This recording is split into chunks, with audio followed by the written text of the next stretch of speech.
slide on to make sure that everybody is aware of the webinar that you are joining us here this evening with.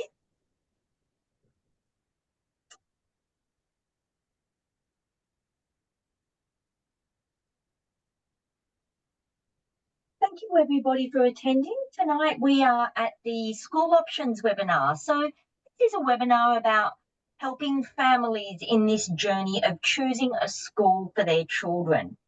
It's an information session, and it's if you're considering school for the years of next year, 2026, or the following year, 2027.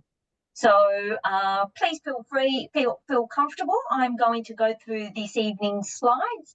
Then I will introduce our lovely speakers for this evening. Tonight's webinar will be recorded. So if anybody does need this recording at a future date, it will be made public and you can go back and listen to this information again. My name is Belinda Hasarati. I am an early intervention educator here at Early Ed, and I'm joined this evening with my co-host and colleague, Peter. Peter, you're welcome to introduce yourself. Hi everyone, I'm Peter and I'm also an early intervention educator at Early Ed, so welcome. Thank you. And we are also fortunate to have another colleague, Jane, who will be supporting us in the background if there are any technical issues or difficulties. I will have the pleasure of introducing our guest speakers shortly, where I will stop screen and let you know who is speaking, and they can then just briefly introduce themselves as well. But to start for this evening, I'd like to acknowledge the people of the Darug Nation. That's the traditional owners on the land from which I come today. And I would also like to acknowledge the traditional landowners on the land of which you come from this evening as well. I pay my respect to elders past, present and emerging. Peter, I just realised that you were going to say that, so thank you for just letting me continue. It's almost a natural progression nowadays. Thank you. I'm sorry. Tonight's webinar is a free service.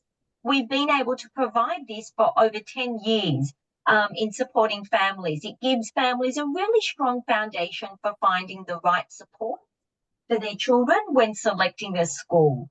We feel honoured to be a part of this learning journey for you, and we hope to hear from you in regards to future progress that you make as well.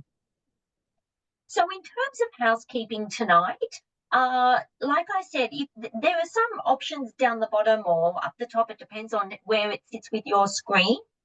Please use the chat if there is any difficulties, whether it's a sound issue or anything like that. There is a Q&A. Peter, can you see the Q&A option on your screen? Yep. Excellent. So families, if you have any questions for any of the speakers here this evening, please use the Q&A option to put your question in. And what we will do is each one of us here this evening will be watching those questions. We might answer some of them throughout the evening. Otherwise, we will come to the end of the evening, and with time permitting, we will go back and see what questions haven't been answered and try and address that for you. If we do happen to run out of time this evening, Peter and myself will follow up any unanswered questions, and if we need support from Alison or Diane here this evening, we will follow that up for you and get back to you over the next couple of weeks as well. So please use the Q&A for any questions you might have. On your screen as well, there should be an option for you to have closed captions. There should be a button that says closed captions.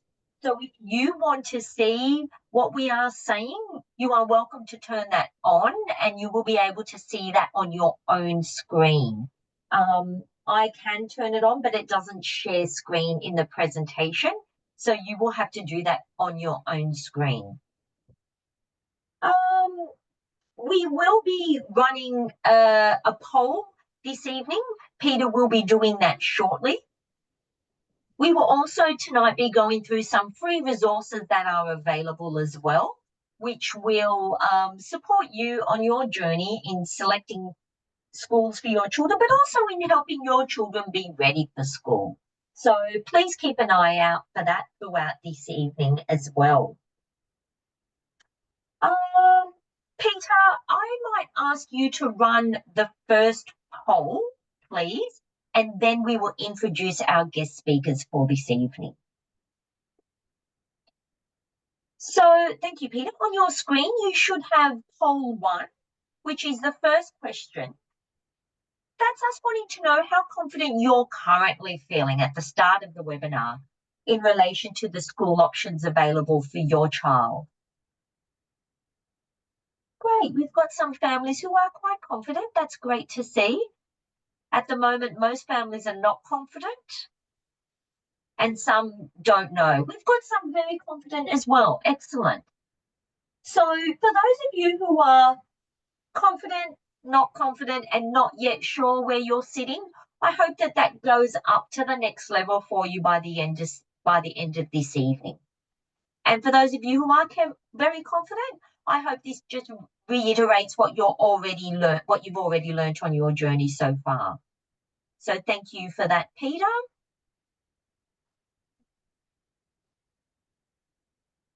Okay, I will stop sharing for a moment and introduce to you.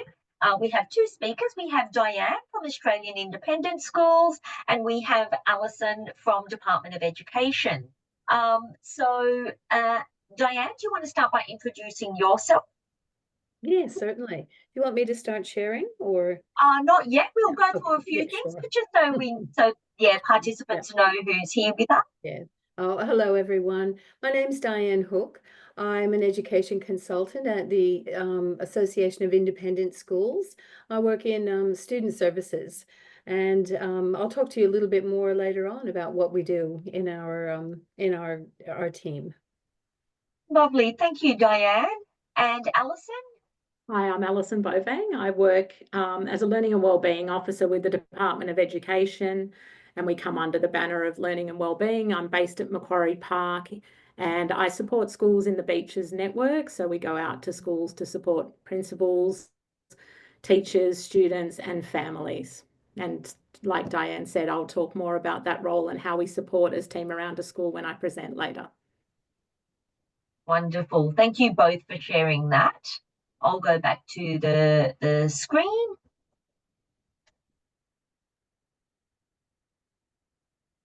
Okay, so the purpose of this evening's session is to gain an understanding of the various school options that are available to your child, to know what supports are available in each of these schooling systems, and also what you will need to do over the next coming months or years in order to help your child and yourselves be prepared and ready for school enrolment.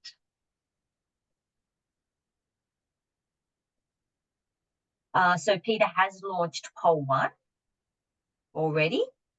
Thank you. Okay, so people are often very focused on their children being ready and often focused on certain skills that they feel children need to have. And sometimes it's holistic, sometimes families are looking specifically at the traditional academics, the reading, writing, and their maths. We do like to view the whole child as being ready. So when you are looking at school options, some of this will come into your considerations as well. Evidence shows that we need to focus on each of these circles being ready for the best outcomes for your child.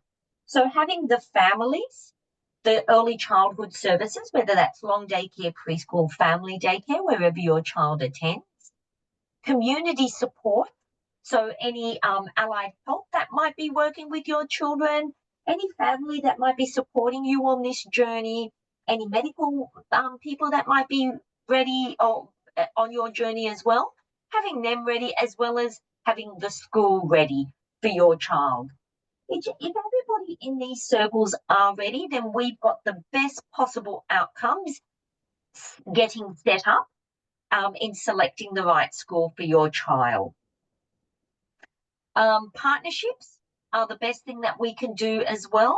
You working in partnership with these blue circles, and the blue circles working in partnership with yourselves and the school to be ready for your child starting school as well. So it's a whole team approach.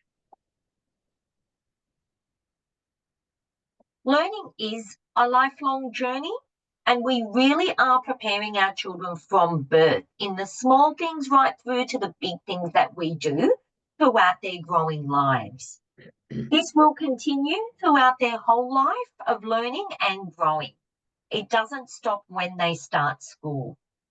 But here is a journey that's just in a snapshot of time, and it's what we would expect you to be able to do or be ready to do in the year before enrolling school.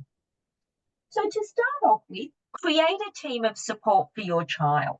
So think of those circles. Who is the team supporting your child in the family, at your childcare service, any extra community or allied health professional or medical professionals, and who you need to be in contact with at school to have a support team around your child.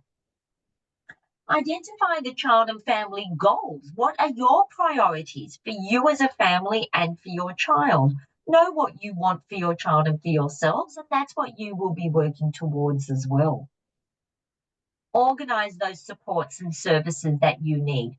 Ask questions, and if you don't know, ask that team. What are the questions I should be asking?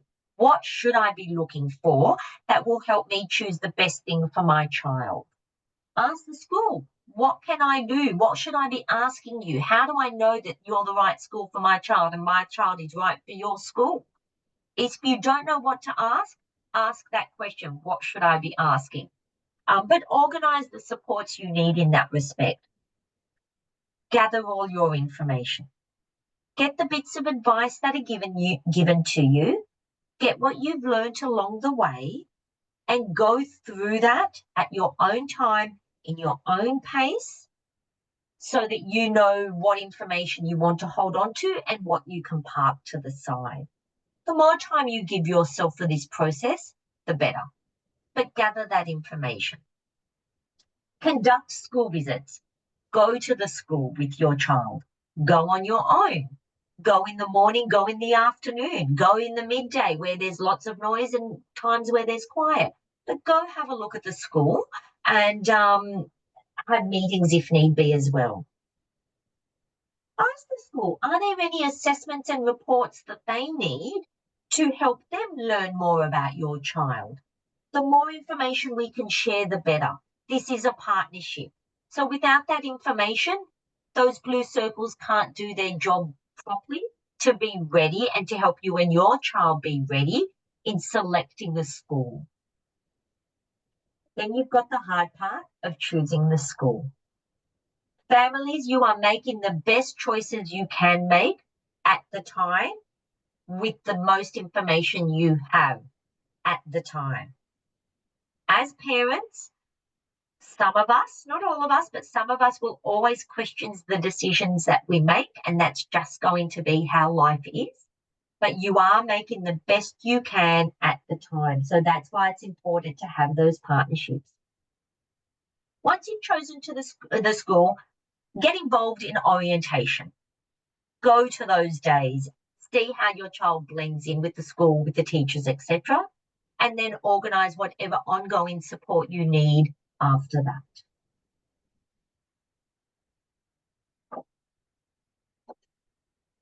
We do have some free resources that I will be going through later on in the evening.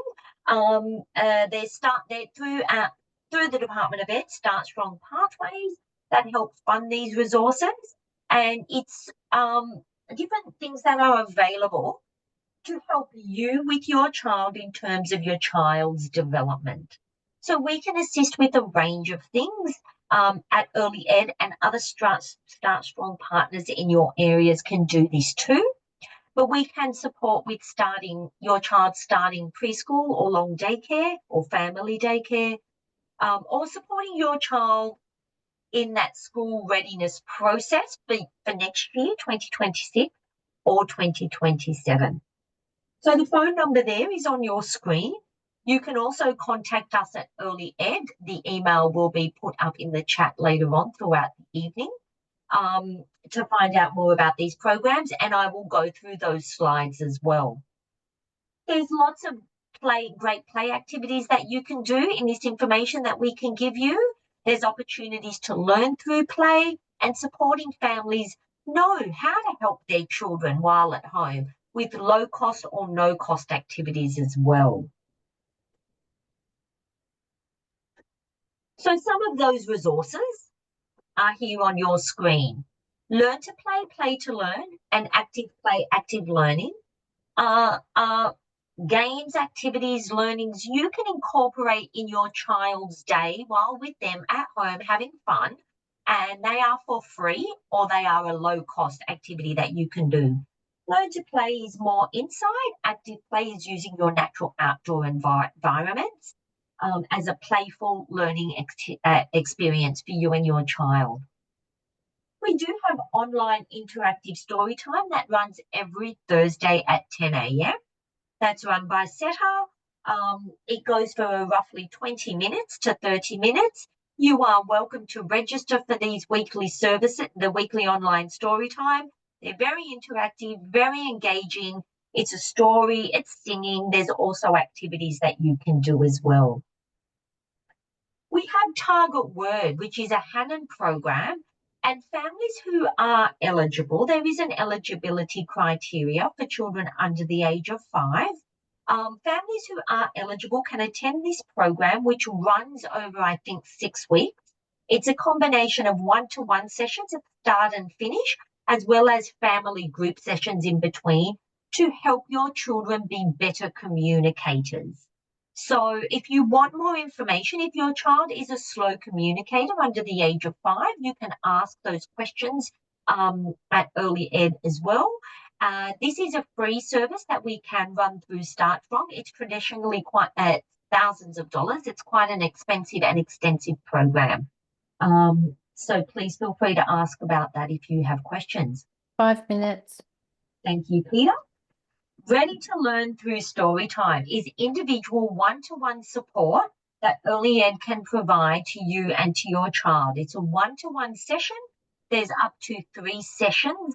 Each session goes for roughly 45 minutes, and it's to help your children with any of those school readiness type of goals that you might have.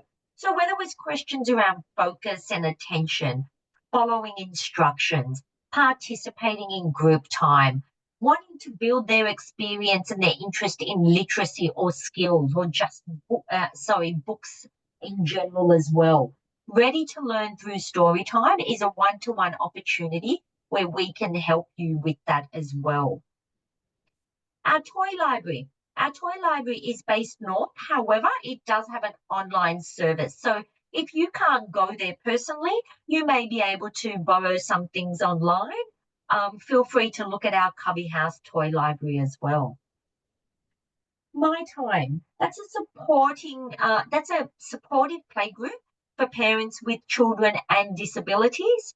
We do run a couple of My Time playgroups across different regions. So again, contact Early Ed and we can give you more information about where that is, what days and what times that is as well.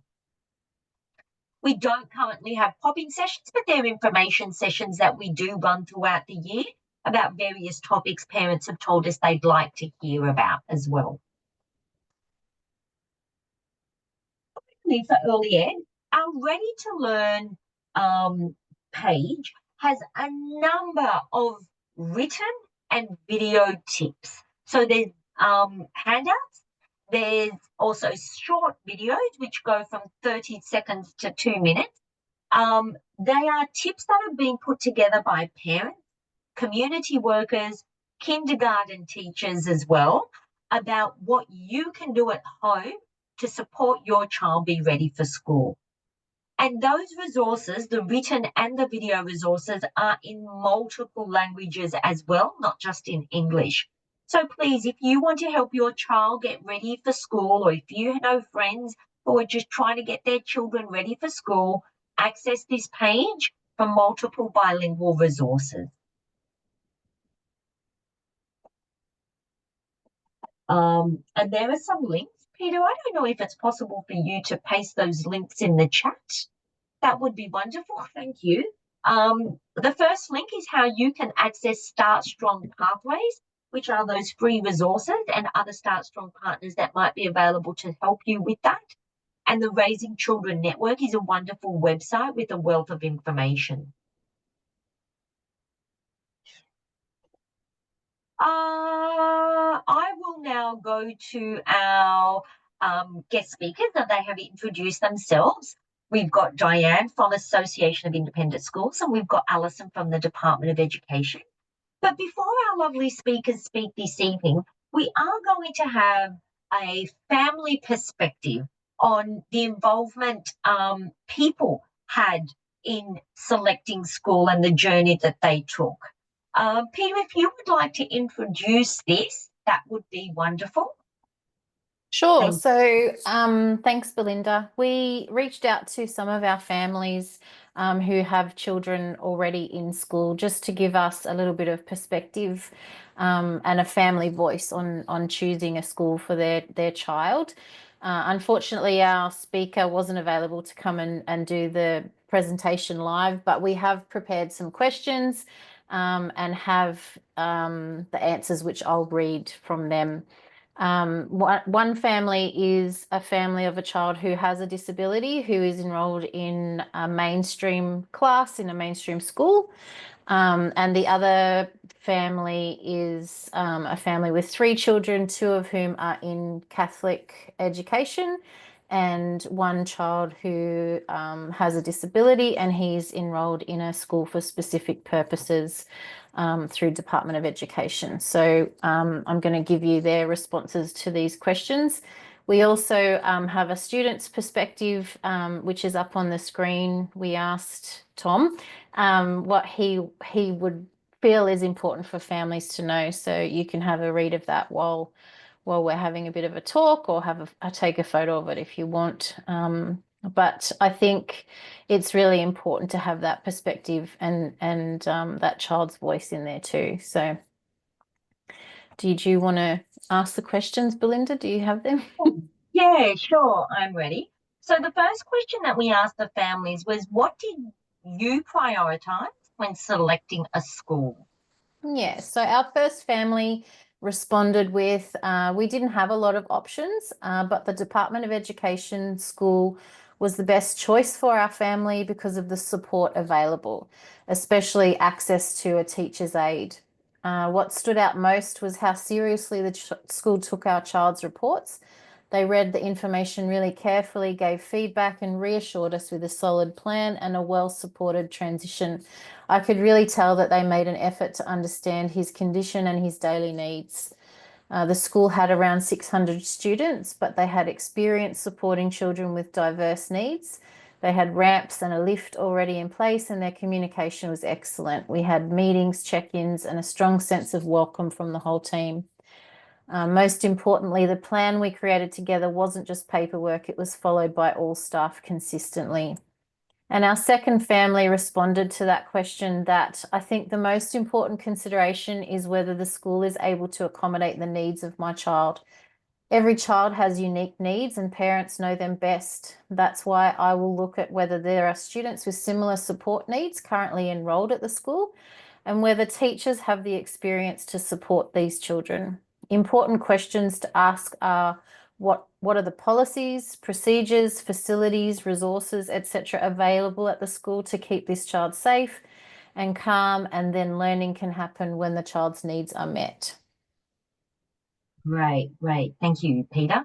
The next question that was asked to the families were, what do you wish you had known beforehand? So family 1 responded saying, I was scared. We didn't know how school would look for our family. Would the other children accept him? Would it be too much too soon? Something that really helped was support from the intervention team before school started. So our early intervention team spoke to my child and helped him get ready, as well as helping us. I also took a whole month off work to drop him off, pick him up, and ease him in slowly, which made a really big difference. And I'd recommend it to any family if it's possible. Families are anxious, and clear practical information helps to ease anxiety. So asking questions helps you understand what happens at school, like what does the support actually look like in the classroom? What are the options for my child, and what will the school day look like for my child? Family 2, so they responded with an answer that's specific to children with disabilities. We've gone through the application process to enroll my child at a Department of Education school for specific purposes. What we didn't know was that we won't always be fortunate enough to get an offer at the closest school. There's only a few places available each year at these schools, and you need to be prepared for the possibility to have to send your child to a school that is quite far away.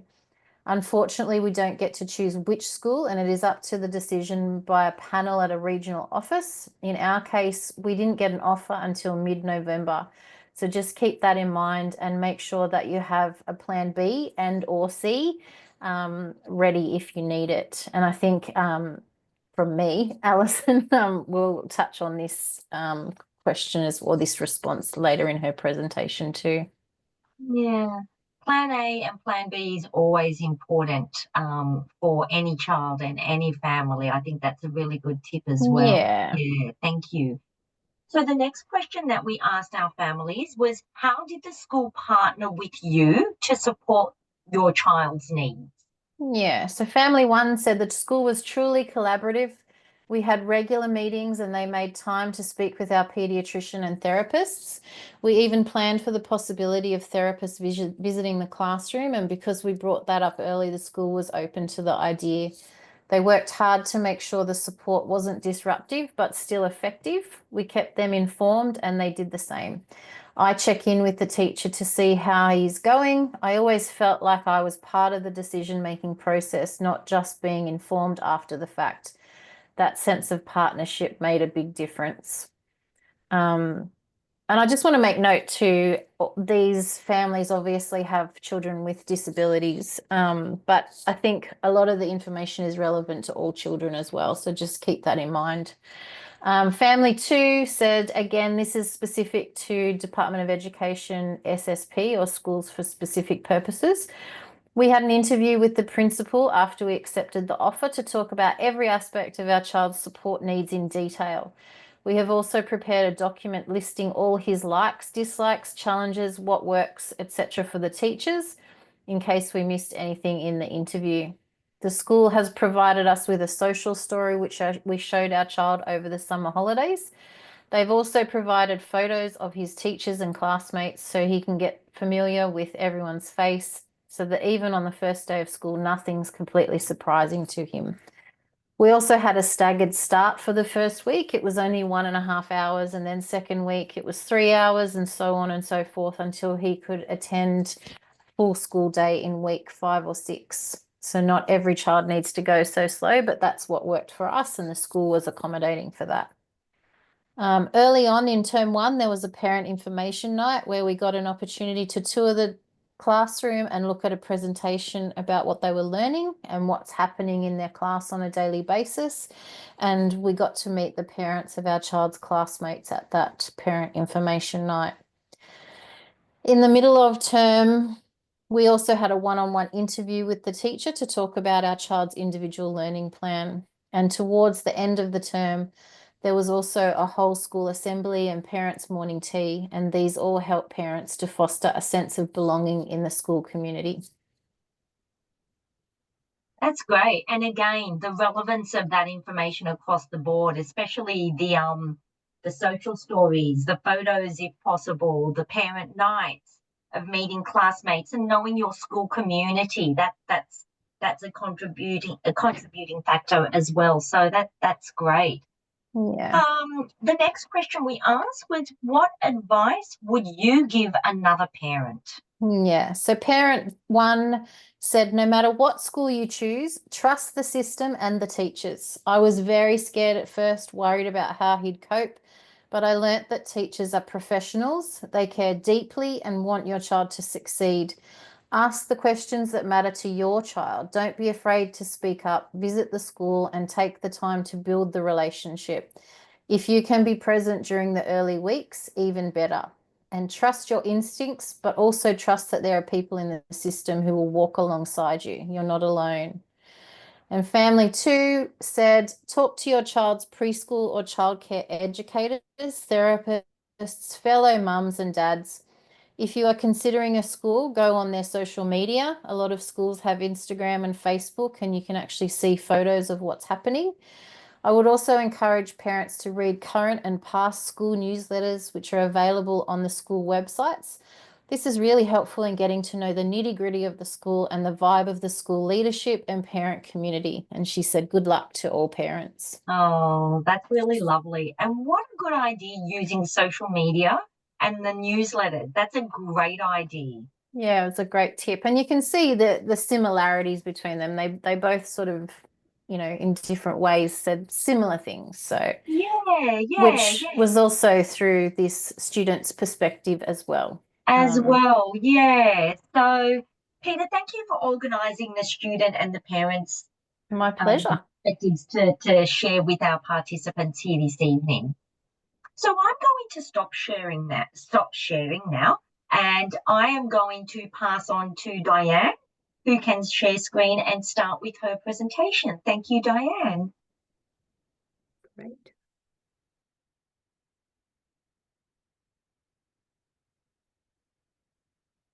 Okay, thank you.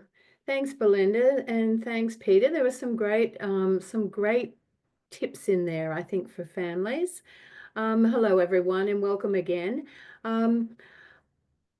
As I said, I'm Diane Hook from the Association of Independent Schools, and I work in the Student Services team. We have a great team of people. We support all of our over 500 schools to support the students in their schools. So I guess before I get started, I would like to acknowledge the traditional custodians of the lands in which we're meeting today. In my case as well, the Darug people, and extend my respect to any Aboriginal Torres Strait Islander people who are here with us tonight. So I know I have 20 minutes and I do want to share this with you. So you might be interested in what is an independent school. And for those of you who said you don't know a lot about the different options of schools, basically we have 3 education sectors. We have the government schools, and I know Alison will be talking to you about those, which is also called the public system. We have the Catholic school system as well. The schools operated by the Catholic Church, and we also have the independent schools, also called the private schools. They're non-government schools, and that are not affiliated necessarily with any, sometimes they're not affiliated with religious or other organizations, but they charge fees anywhere from 5,000. It's a very, very large range. So all of our schools are not the big sandstone schools that you might hear about in terms of private schools. Independent schools can be coeducational, they could be single sex, they can range in size from really small schools in rural and remote areas to large metropolitan schools as well. All independent schools must meet the same. Each independent school is independent and autonomous, but all 3 sectors are accountable to the same legislation. So it's the same New South Wales legislation in terms of the Disability Discrimination Act, or the Disability Standards for Education, amongst other legislation, and also regulations as well. So all schools are accountable to the government in terms of legislation and the regulations. Independent schools are, however, independent, and they're accountable to a school board. So we're not a system necessarily. We're more of a sector. And I'll talk to you about why we're looking at that specifically tonight. Each school has its individual school policies, and there's various school school services and resources as well.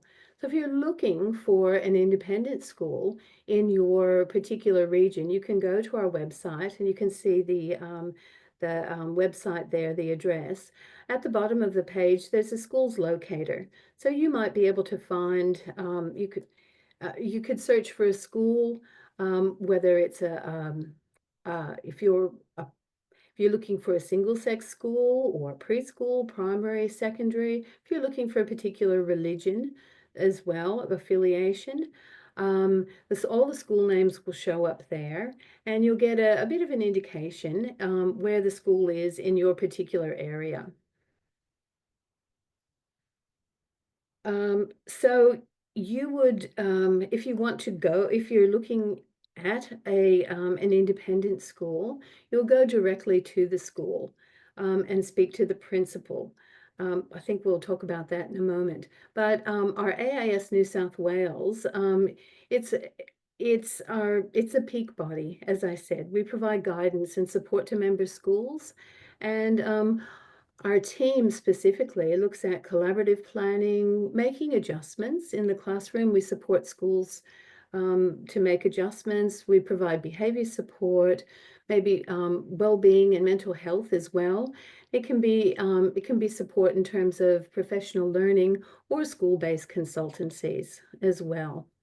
So you're looking to enroll in an independent school then, typically you would contact the school directly.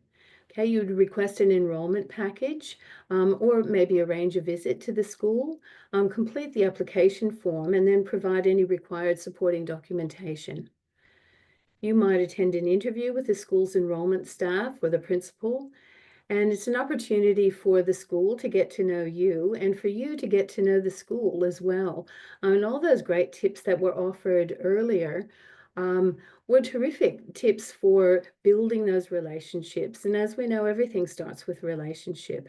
So the tips about looking at social media, for example, to find out a bit about the school, having a look at what the uniform looks like, going on the website are all great opportunities to understand the school that you might be thinking of engaging with your student. It is important with the enrollment process it might vary from school to school. So if you're looking at a few different schools, that process might vary as well. If you have that student with a disability as well, it's an opportunity for you to talk to the learning support team to find out how they support students with disability at their school.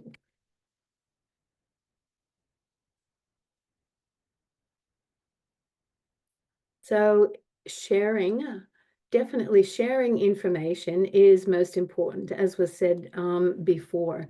Part of that process is all around information sharing, and it's an opportunity for you to show the strengths and the talents that your student has.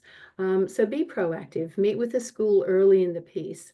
Begin to develop a bit of a relationship with that school. Be open and honest and share reports as well. Ask a lot of questions about the school yourself. You want to make sure that you're making the right choice for your child in terms of finding the right environment for them that's going to be supportive, proactive, and communicative with you as well. When we talk about individual planning, so if your child has a disability or additional needs, then you can collaborate with the school will collaborate with you as well to possibly identify and develop an individual plan. It might be planning around healthcare, it might be planning for attendance, behavior support, curriculum planning, transition planning. I think you'll be looking at transition planning at this point in time. What will that look like? And those tips offered earlier were great. Share those social stories. Maybe even make a video if you can. Kids love to watch themselves in a video. This transition process then, as I said, in independent schools will vary from school to school, but includes a regular transition process for all the kinder kids coming into the school.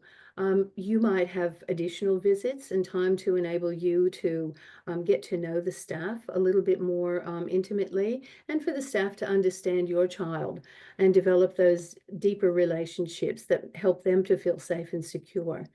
Sometimes children will have different teachers for different subjects as well. So ask about those questions. They might have a different teacher for art or music. So adjusting to those new environments will include adjusting to new faces and new expectations as well. Those first few weeks are very, very tiring for kindy children. So consider and ask the school what might be in place. Can you take a day to give your child a bit of a rest day if they need that? You can support your child's transition through that series of that bit of gradual exposure as well. And as was said already, looking at pictures on the school website, going past, having a look at the uniform as well. You might want to ask the school to provide some extra resources to support the transition, as was said before, maybe pictures of the classroom. And if your child can be in those pictures, on a visit, even better, so they can see themselves in that picture. There are differences between childcare, preschool, and primary school. So ask about those differences in each school as well. The expectations, maybe to listen and follow whole class instructions. What are the expectations to socialize with peers, ask for help, and separate from you in the morning? So all of those are additional ways that you can support your child to prepare really for that smooth transition. A few other little tips, getting the lunchbox, and what does the lunchbox look like? Can they open it easily and quickly? Food packaging as well. Support for your child in personal care. And maybe take your children to the community toilets as well, so that they can become familiar with different environments and begin to generalize some of those activities. Wearing their uniform and school shoes around, or pretending even at this point in time to wear a uniform and school shoes for big school. Play listening games together as well for fun, just so you're developing that sense of listening. How will children calm themselves? You'll probably want to do some co-regulation with them at the ages and stages they're at right now. That deep breathing. What can we do when we have those big emotions? So don't be afraid to talk about that. Reading books together, of course, pointing to the words as you read, encourages that real love of reading and books. And those visual routines and checklists to help students to organize themselves and to support some of those executive functioning skills. So as well as, and I think Belinda, you touched on this as well as preparing your child, you're preparing yourself, you're preparing your whole family for school. So there are some key differences between preschool and school. So familiarize yourself with what is going on. I think all the tips that were offered earlier were just terrific. And some of that feedback from families as well, I think was probably very, very supportive of that dynamic between the family and the school, and encouraging those relationships. The communication, I can't say enough about that. Ask the questions, ask as many questions as you possibly can, and look around.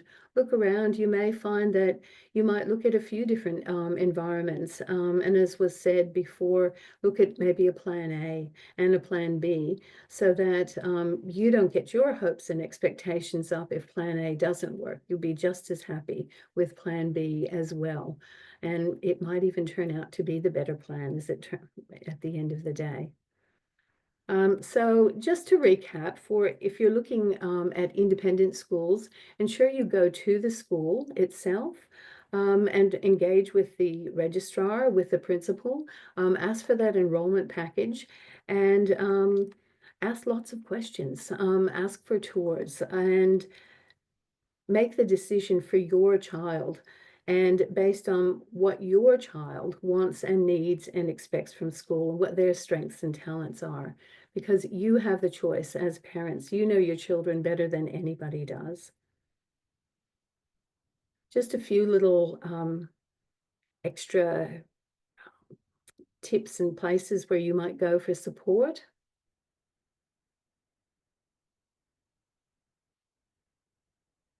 And if you have any questions, please feel free to be in contact and visit us on the website.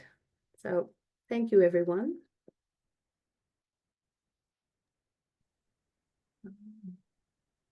Just Thank you so much, Diane. That's really Thank you. valuable information, letting us know about the Australian independent school system. And yes, as you said, you are an association, yeah, and the Yes. schools are very independent of each Yes. other as well. So families, if you are considering one school in particular, yes, I would agree with Diane. Contact that school directly and go see that school directly, because it may be different to the one that your friends are going to 2 suburbs away. Yes, yeah. Thanks, Thank Bill. I you. did neglect to say that, yes, we have the Montessori schools, the Steiner schools, we have rural schools and independent and city schools. We've got religious schools. So it really is that there's a great variety of schools depending on what families are looking for. Yeah, variety is key. Yeah, thank you. Thanks a lot, Diane. We appreciate that. We'd now hand over to Alison, who is speaking to us from the Department of Education this evening. Thank you, Alison. Thank you. I will just share my screen with everybody. And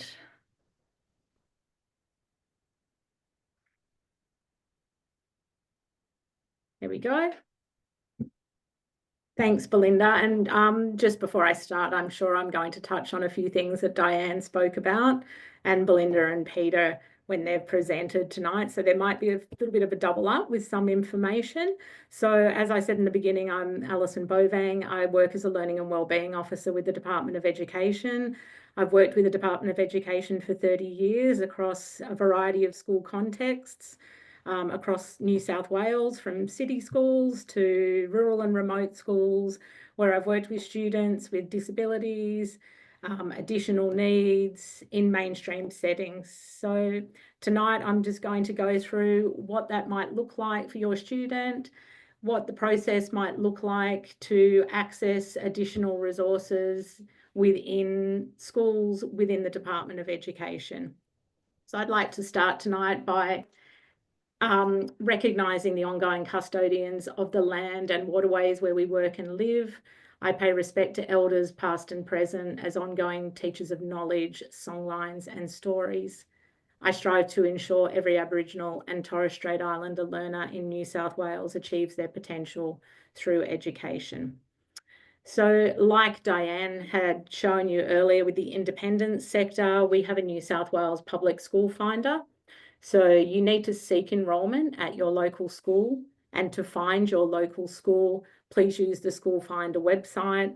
Very simple, you can Google it and enter your address and it will show you and identify your local school that your child can enrol in. So it will show you the boundaries, the streets and everything that you need to be able to find that school. Once you have located that school, contacting that school principal, arranging to meet, bringing along relevant documents, and also then completing an application form. So the application form looks like what's on the screen at the moment. Parents and carers, all children must be in compulsory schooling by their 6th birthday. And I think someone had asked in the chat earlier and I thought we'd be touching on it, so I didn't answer that. Children can start kindergarten at the beginning of the school year if they turn 5 on or before the 31st of July that year. Students should start school at the beginning of the school year. Contact your local school to discuss those enrolment procedures. Everything you need to know is on the website, so it's really useful and it goes through everything that you would need to know. There will be a link in a handout that I know Belinda will get out to parents and carers that are on the webinar this evening that would have those websites in it. And also any questions can be answered by your local school. So once you have located that local school, you reach out to them and they will give you the information that you need. We do have some exceptions from enrolment that may be granted in specific circumstances that might be relevant to some of you on the webinar this evening. There are 2 reasons that an exception from enrolment may be granted. The first is age. So where a child turns 6 years on or after the 1st of October or later in a school year and is engaged in full-time preschool education at an accredited preschool for the remainder of that school year. There is also full or part-time accredited preschool programs for students with disabilities, leading to enrolment and full-time attendance at a government or registered non-government school not later than 6 months after their child's 6th birthday. And you'll always be required to provide proof of enrolment or participation in the preschool, and that your child should be involved in a transition to school program as a condition of the exemption.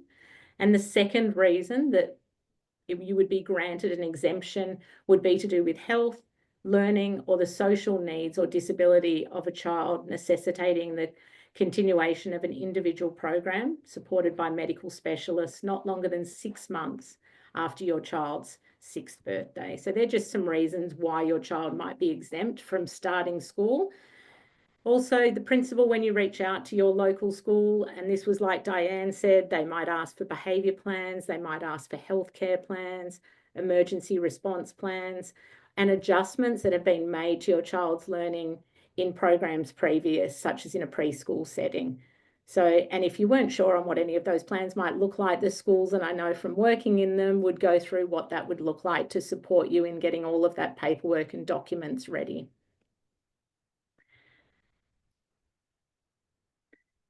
My child is ready for school. Is the school ready for my child? And we're just going to have a little look. And again, it's like what Diane talked about, that transition to school.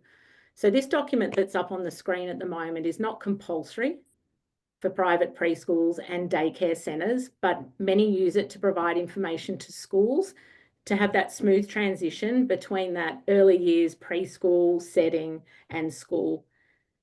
Some preschools use their own format. However it is presented, it's important that the knowledge and understanding of your child is not lost between those 2 settings. We want school to understand and speak to those preschools, and a document like this one that's on the screen here at the moment provides preschools and families with a framework to share that knowledge. And I know that some of the presenters earlier talked about orientations. I know that from working in multiple school settings, we always step out and go into those preschool settings, whether that children's coming with additional needs, a disability, or they're just attending their local school. Department of Education schools, kindergarten teachers, and support staff from that school will always go out and visit their local preschools to observe those students that are entering their school. A sense of security, belonging, and relationships are critical elements to promote continuity when children start school. When early stage 1 teachers or kindergarten teachers know your child's strengths and interests and the learning environments they have come from, they can provide opportunities that enable children when they start school to feel safe, okay, and to have that secure, comfortable, and successful start to their kindergarten journey. They can use this knowledge to provide learning opportunities and experiences that are familiar for the child and reflective of their early learning environments. So that transition to school is very important. As Diane had said, you might come across a form like this at your child's preschool, and the early educators, the childhood educators, will complete a section for their school. They might also reach out to you to assist by putting in information also to do with your child, their interests, strategies that can support them in their learning, and consent for that information to be passed on to that primary school that they're enrolling in. Prior to school programs, so the Department of Education does offer programs to support your child prior to beginning at their local primary school. We have an early intervention class where children with a confirmed disability are eligible to apply from age 3. We also have an early intervention resource support, once again eligible to apply from age 3. Application for both of these supports is through an access request process, which I'll touch on in a moment. We also have itinerant support in vision and hearing that can be delivered in the preschool setting, and it can also be delivered in a sensory team-based school. We also offer support class for hearing for children, can apply from age 3, and there is a transition support teacher with the Department of Education. Unfortunately, she wasn't able to be here tonight. She often comes on and presents. She was welcoming a grandchild of her own into the world today. So she also is absolutely amazing. I work with her frequently. She goes out to preschools. She works as transition support for schools, for families and early childhood providers. So her name's Coralie Pratt. Her information is there on the screen at the moment, and it'll also be provided in a handout, and she's more than happy for families to reach out, but she does also communicate frequently with preschools, and they can reach out to her for additional support. When your child does start kindergarten, in New South Wales Department of Education schools, we have Best Start. It's a kindergarten assessment. So in the first few weeks of school, your child will be completing this assessment one-on-one with their teacher. The purpose is to allow schools to understand and meet your child's educational needs and meet them where they are at. Teachers can then build on those skills, and they have that individual starting point to be able to support your student starting school. And that's something, once you do enroll in a school, that the school will go through probably at a kindergarten orientation night in the lead up in term 4, the year before your child commences kindergarten. The team around your child at school. So my role is team around a school. So we support schools in like a wraparound where we come in with additional support agencies, but within your child's school, there is a team there ready to support your child. So you have your principal, you've got the school staff, in-school specialist support staff, school counsellors, and a learning and support team. So if your child needs additional support, this team around the school will be involved with your child. They will communicate with you. And I know some of our presenters spoke about previously, that communication and you being a part of it is really important. So schools are very open to you being there from the beginning all the way through. So you are fully understanding of what is on offer and how schools can support your child. And that might be through conversations with a school counsellor. You might be invited up to the school to be part of those learning and support team meetings to put individual learning plans in place for your child. Support for my child. So all schools in the Department of Education are able to access a range of resources to support students with additional learning and support needs. Students are provided with personalised learning and support in a range of ways. This may include changes that teachers make to their teaching and learning programs so they adjust to suit that child where they are at. It might be access to support staff who can work with the classroom teacher and work with your child in that classroom. And I think when Peter was speaking earlier from a parent's perspective, she also spoke about one of those schools and how they provided that support for their child in that classroom setting. Planning ahead helps every child enjoy a smooth transition to school. So I know I spoke about this a little bit earlier, but your preschool or other early childhood service can support this transition. Schools can request support from that itinerant support teacher of early intervention that I spoke about earlier. Schools themselves also access professional learning to build their own capacity, to provide quality learning experiences for all students. The school has access to flexible support, so all schools across New South Wales, which is managed by the school and allows them to respond directly to the individual learning needs of your child. The school learning and support team work directly with students and teachers to identify learning needs, develop plans and monitor support. So they are in every school. So even in my role at the moment, I'm out in schools and I'm also working with those learning and support teams to build those plans and to provide that support for individual students. So on the screen at the moment, you can see integration funding support, which is known as IFS. This program supports students with a confirmed disability who have moderate to high learning and support needs. Students who access this support must have essential educational needs that are directly related to their identified disability, and where these needs cannot be met through the full range of school and local resources. So if your child does attend a regular class in a regular mainstream school, so their local school, they can then be supported through their learning and support team, but also through IFS. They can also be supported through itinerant teachers that we touched on earlier that can come in for vision and hearing. So IFS is used across schools in New South Wales, and it's funded, and then the school would decide how that funding is used to support that individual child.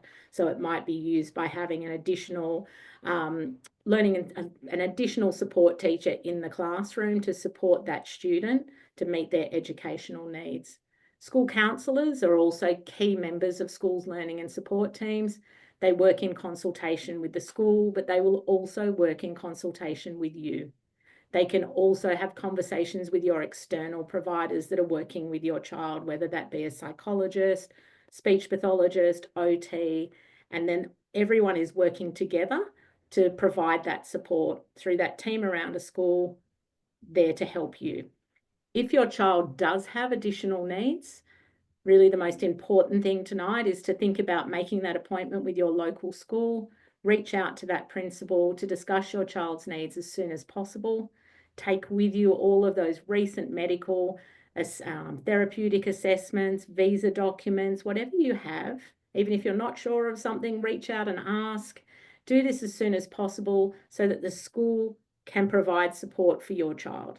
I know at the moment I'm already working with one of my local schools in providing infrastructure support for a child who's not commencing until 2027. So don't feel that you're reaching out too early by just making that phone call. That school would then reach out to, say, someone like myself, and then we start that whole process of getting things in place to support your child when they do commence schools. As we talked about earlier, we also have support classes in mainstream schools, but I think Peter also touched on, we have what's called schools for specific purposes, and they are all across New South Wales that can cater for students and their needs. 5 minutes. Thank you. Access requests. So this is up here at the moment. So for your child to be able to access that additional funding that we just talked about to support them in a mainstream school, or to access a place in a support class in a mainstream school, or to access a place in a schools for specific purposes class, on the screen at the moment is what we call an access request application that gets filled out. Okay, so it is a form that gets filled out in consultation with the family, and it's looking to help to identify and apply for appropriate specialist provisions or services that can support your child that need an access request. So it's completed online by department or education staff. Schools will work closely when they're filling this out with you and other agencies that have worked with your child to provide detailed and accurate information on this access request. So it might be a school counsellor or a transition support teacher coming out and observing your child even in that preschool setting to be able to then fill this information out and provide the best possible information on there for your child to gain access to a support class or to get that additional funding when they start school. As it was mentioned earlier, it's important to note that not all applications result in a placement offer. So the access request allows 3 provisions to be requested, and they are considered in an order of priority. This process is only relevant for students, again, who have moderate to high educational needs directly related to a confirmed disability that cannot be met from resources within the school. As I think it was Peter or Belinda mentioned, we then meet as a placement panel, and it's decided upon whether or not your child receives a place. And as it was mentioned earlier, it's not always somewhere that's close. So it is always really important to have that plan B in place, because they are not always placed at a panel. They can sometimes go to 3 or 4 panels before they are placed. And it's not always at a school that's your local school. It's where there is a position available. So that is the access request. And if you reach out to your local school, they will also talk you through that in more detail. The next couple of slides were just touching on kindergarten and what kindergarten might look like for your child. And again, kindergarten orientation nights, they are amazing in Department of Education schools. Your child could go to kindergarten orientation. There's usually 3 or 4 mornings when they can go and get a sense of what that feels like. So this slide was just sort of looking through at those key areas that they will touch on and the key focus areas in kindergarten and what areas they will explore as they grow and develop through school. And I'm very wary that I've only got a few minutes left. What to expect in those first few weeks of school. And I know we had talked about this, everyone had, how you can support your child with this transition to school. Your child may come home excited, tired, grumpy, happy, upset, confused. They just might be going with the flow.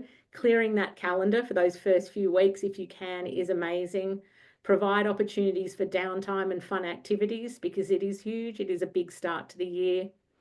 Manage that separation anxiety. Hand them over and trust the school. As we said earlier, they're trained professionals. They're there to support your child and look after you.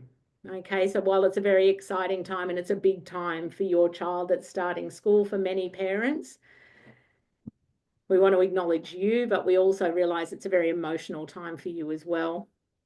So it's also, while it's hard to separate from your child, also think about how you might occupy yourself during that time and find something for you to do and look after your own well-being. Because if it is your first child starting school, it's big. So organise to have a coffee with friends, a shopping day, a quiet day just to take your mind off your child starting that next, part of their journey in school.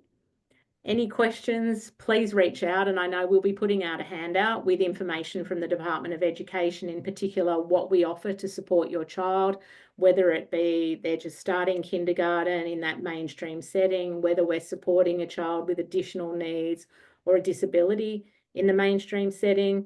Your local school can answer those questions, but you can also reach out to us, our number on there for Macquarie Park office, and reach out to your local schools. And I know we're going to have some question time and be able to answer questions at the end tonight. Thank you. And I hope you managed to, learn something new there about what Department of Education schools can provide for your child. I know there was a lot of information, but thank you. Appreciate it. Thank you, Alison.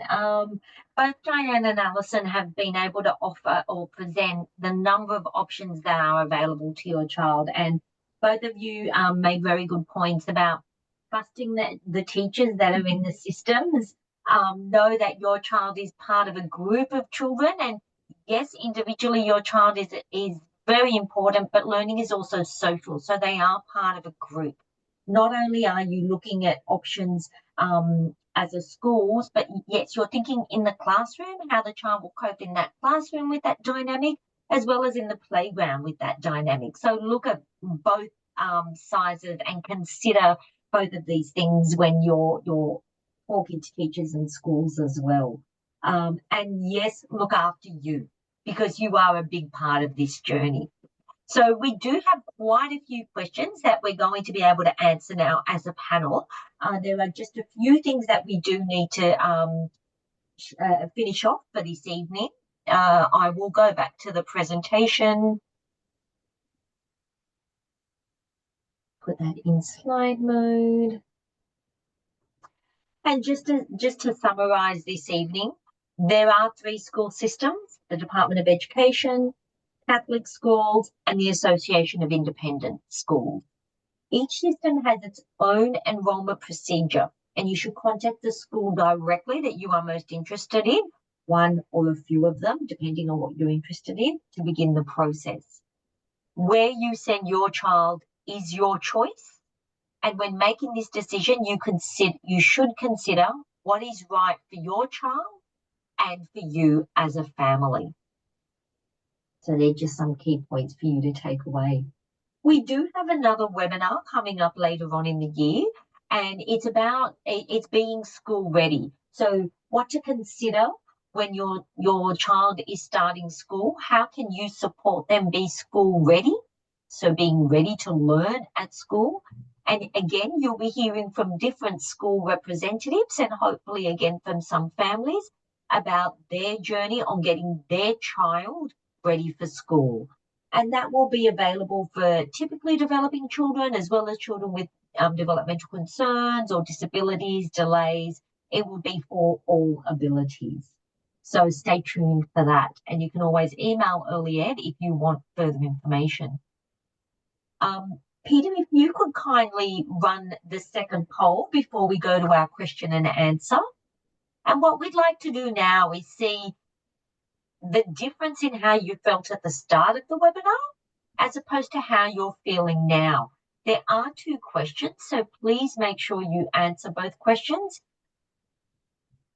Immediately, we've got someone feeling very confident. That's great to see.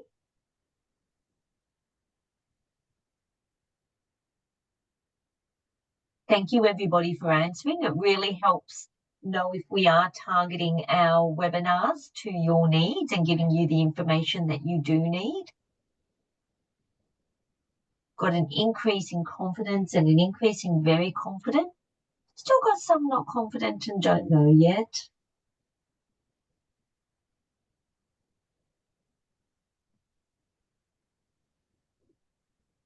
Thank you. Looks like everybody has answered. Okay, we've got a bigger increase in confidence, which is great to see. So thank you very much for everybody contributing to that poll. If you have a smartphone, we would really appreciate you scanning that QR code and answering some of the questions while we do the Q&A to come. There is also, if you don't have a smartphone or can't scan it, there is a link in the chat. We would really, really appreciate your feedback, even if not now, after the webinar or tomorrow if needed, because we use this feedback to provide future webinars and to improve our webinars. We also use the feedback for funding applications to provide a range of webinars that might be suitable for families. So please take a moment to complete the feedback forms. We would really appreciate that, and we want your honesty. We want to learn from you as participants as well. Don't forget, if you do have any questions, you can email us at services@earlyed.com.au. That email is in the chat. And you can also call Early Ed on 992302, that is, if you're not in Sydney, 02 9923 2727. You can contact either Peter or myself through that phone number or through that email, and we can follow up anything that you were wanting to, that you missed out on possibly tonight. So I'm going to stop sharing and I'm going to go to the Q&A, and I'll read out the questions, and panelists, please feel free to contribute to your answers to these. So the first question is, my daughter is 4 years old. She's going to turn 5 at the end of this year. She has autism and is not sure whether, Mummy's not sure whether she's ready to kindergarten next year. At the moment, she's attending preschool 5 days a week. I already have an answer in mind, but Diane, Alison, would either of you like to contribute to that? Well, I'm just having a look at it, and I think what I was talking about earlier during the slides of reaching out to your local school, because they will also provide you and give you direction of then who you need to reach out to. So like I spoke about earlier, we can have support staff that can go out into that preschool setting and do an observation to provide feedback, and then to give you feedback on your student being ready to start school. If they're turning 5 at the end of the year, then yes, they are able to start school the following year.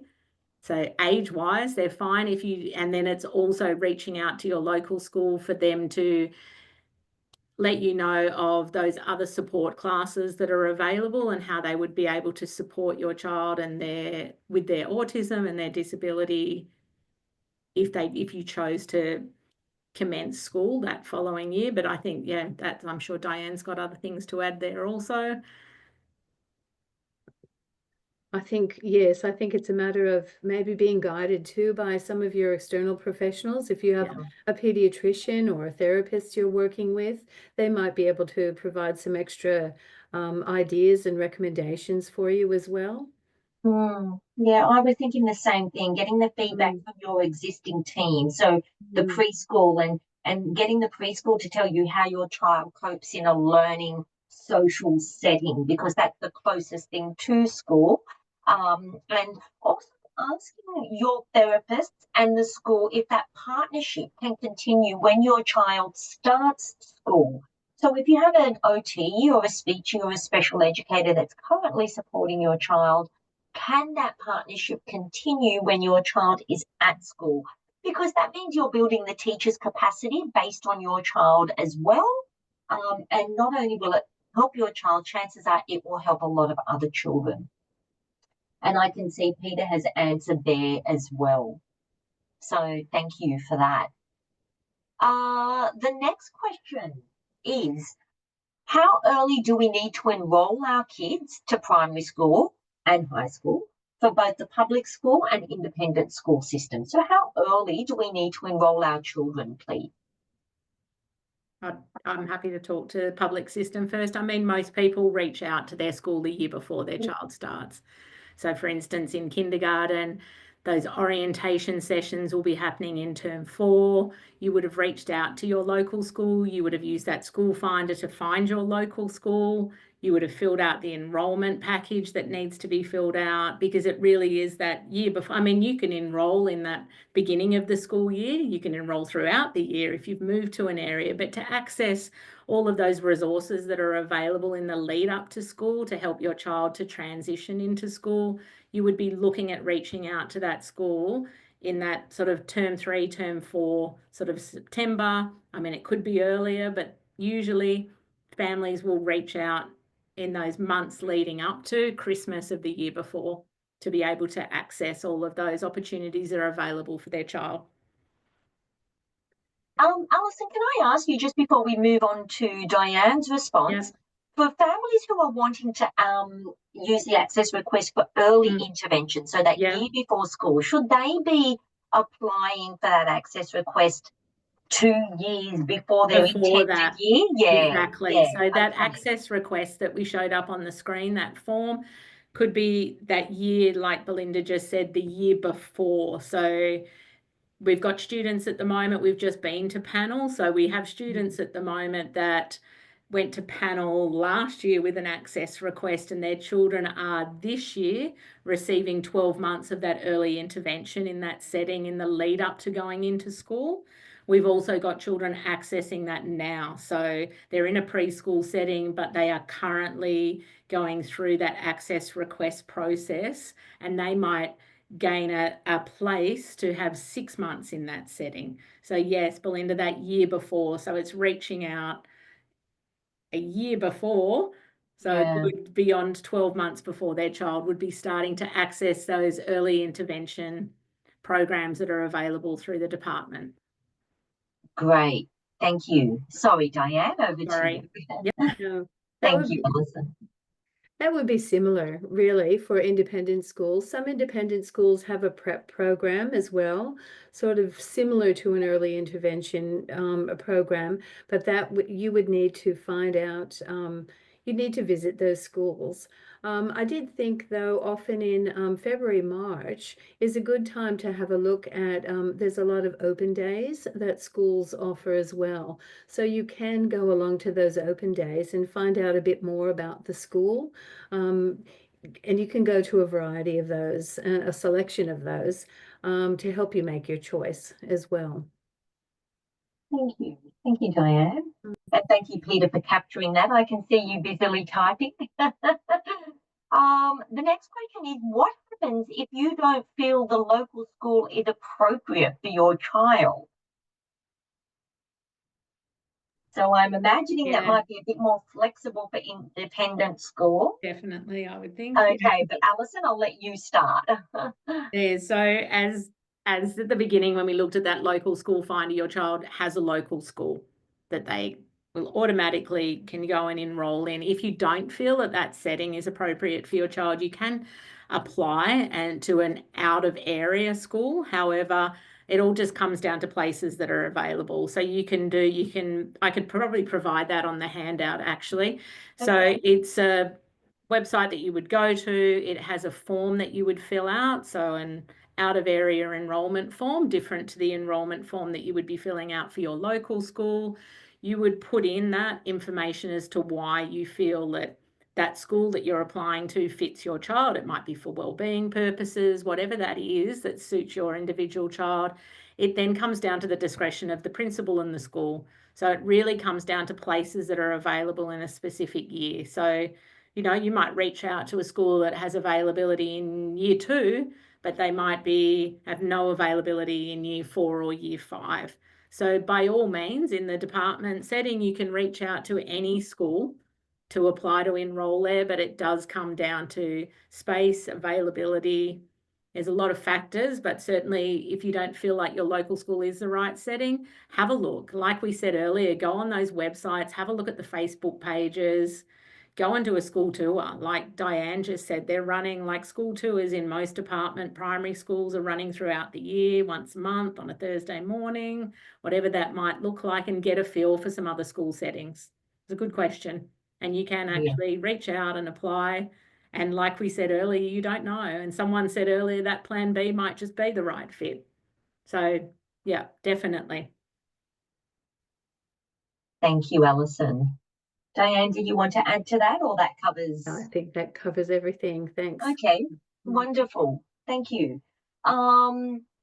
If you have a child with a birthday being the 31st of December, if you were to send them to kindergarten the January following their 6th birthday, that is the next month, would they be able to play sport with their cohort, or would they be playing and competing against the year above? So I'm guessing we're talking about school sports here, not community sports. So I know in like a department school setting for sport, in particularly in those early years, it's generally just done with a class and a grade. So your child wouldn't be missing out on participating in activities with their cohort. If it was going off to a carnival, then they'd be participating in their age group. So they might be competing against children in the year ahead, but that happens frequently also in schools. When it gets further down the track into sort of those primary years and they're competing in inter-school competitions for like a primary sporting, like weekly sport, inter-school competitions, again, it's age related. So I've taught in many schools where students might be older for their year group than they would be playing in a team. But in regard to class and grade, they're not going to be missing out on doing activities with their cohort. Yes, I agree. Yeah. Okay, lovely. And I'm going to jump because I think it's the same anonymous attendee that asked the following question, so it's the child whose birthday is December the 31st. Would I still need to be granted an exemption to start kindergarten in the calendar year after they turn 6, even though they've only been 6 for a few days the previous year?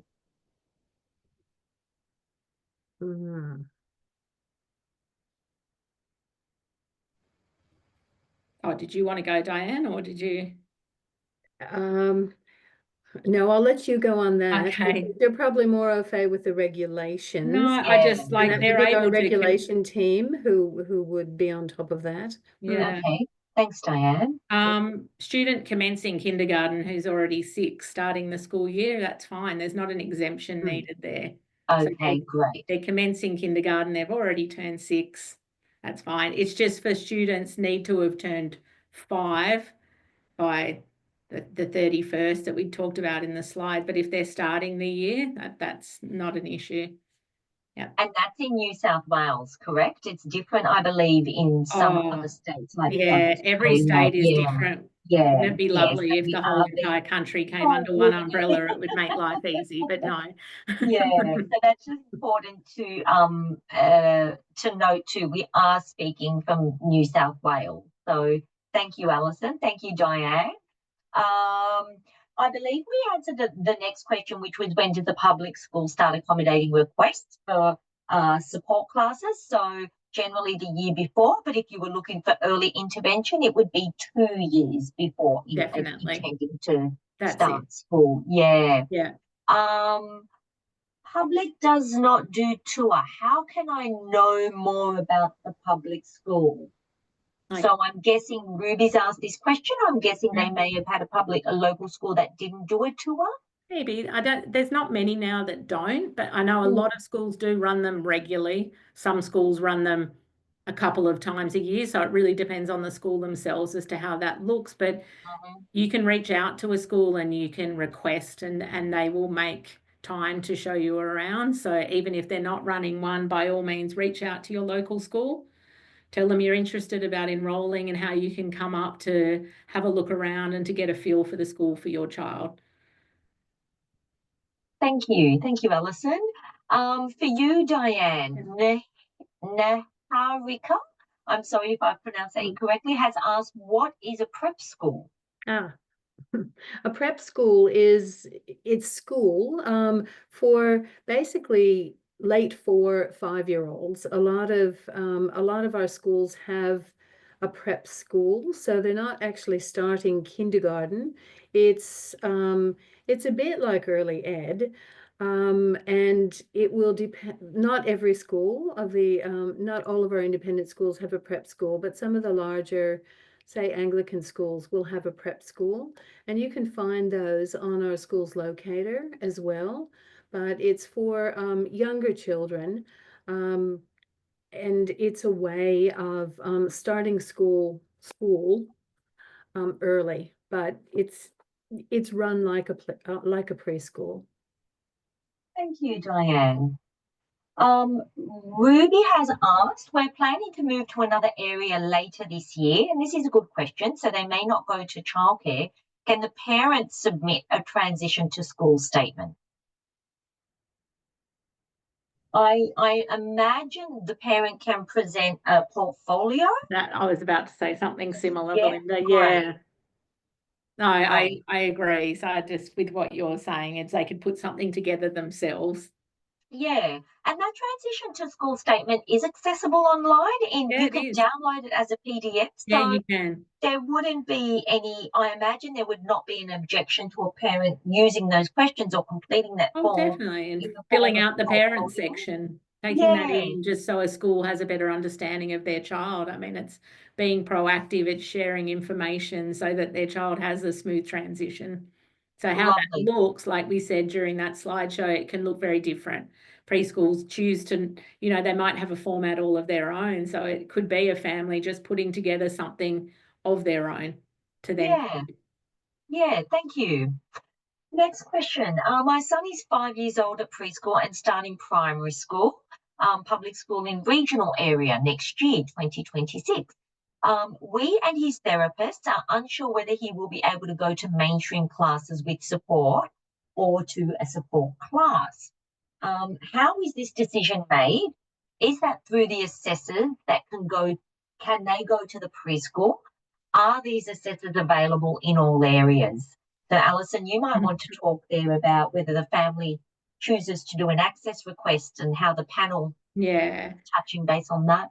And also, like, if you do an access request that I talked about during the slides and your child moves or you move to another area in New South Wales, we have a transfer system as well.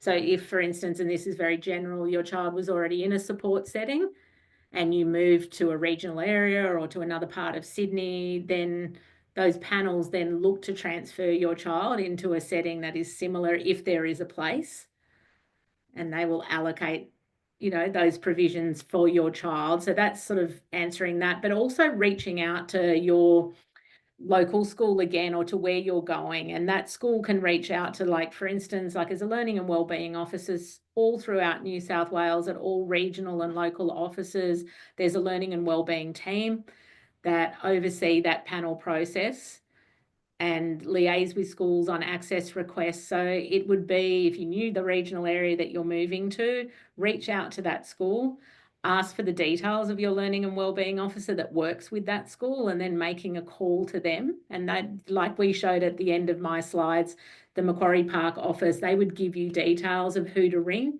and then they would give you more information on what support classes were available or schools for specific purposes in that particular area to support your child. But again, reaching out to your local school now, even here, because they can also help with that whole process too. Thank you. It is 8:30 and I'm very conscious of the participants' time, the presenters' times, and that we do have some questions that have not yet been answered. But to those of you who still have questions unanswered, Peter and I will be spending some time next week following up on those questions. So we will reach out to Diane and Alison, and hopefully in the next couple of weeks, being mindful that school holidays is next week. But we will reach out and try and get those answered and directly to you. So if your question has not been answered, please ensure you follow that up with your contact details to an email, services@earlyed.com.au, with your question, and then we can reply to that to you via email in future dates. I want to put out a big thank you to those families who have joined us this evening. We know that it's taken out quite a bit of your time. We hope you found it beneficial, and we wish you all the best on your journey. I also want to thank Peter, Alison, Diane for making tonight possible and for sharing the valuable information that you shared, as well as Jane, who was in the background available if anybody needed any assistance. All the best to everybody. Thank you again. And we hope that you get to come to our next webinar later on in the year on getting your child ready for school. And thanks, Belinda, our host. Oh, thank you, Peter. Thank you, everybody. Have a lovely evening. Bye-bye.